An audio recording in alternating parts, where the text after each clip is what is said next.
All right, so some of the things we've found, bearing in mind this has been going on for about 10 years now, we've now almost completely mapped the Great Barrier Reef margin, that deeper part of the continental slope that stretches from the edge of the reefs down to around 2,000 metres of water.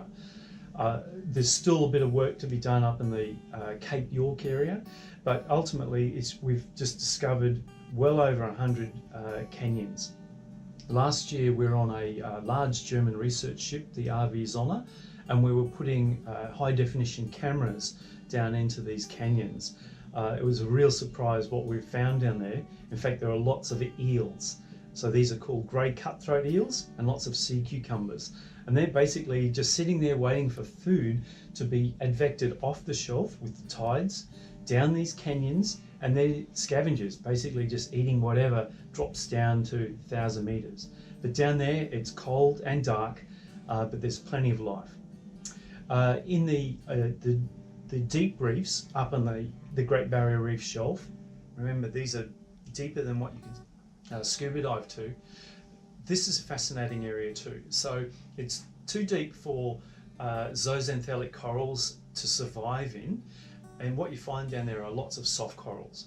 Plus we also find these very strange Halimeda Bioherms. Now Halimeda is a green algae, and it creates this very strange landscape of mounds. They look like donuts in 3D, but they're quite big donuts, about 300 metres across, and they're just made by this very humble green algae. It doesn't look like anything, but it's very productive, and it builds up these mounds.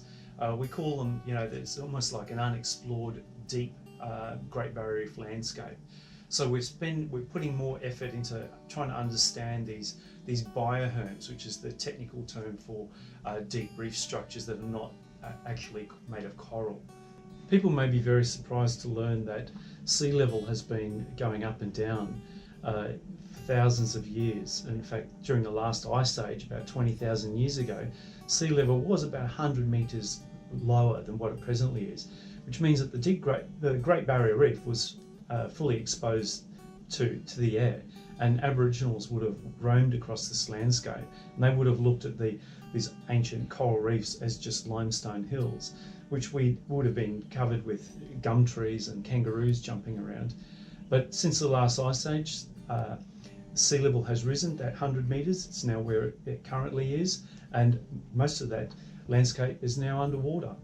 We could scuba dive just on the very, very topmost portions of it, but there's still this really interesting landscape under the water that's preserved from those times when ice age sea levels were lower. Well, the thing I really love about being a scientist in my job is that every day is a discovery day, right? Even here in my office, I get the chance to look at geophysical data that's been collected by lots of different people, is revealing new pictures of the seafloor. It's that exposure of the seafloor, understanding that new landscape, basically sometimes seeing it for the very, very first time, and I've got the privilege of doing that. That's where I get a huge buzz out of it.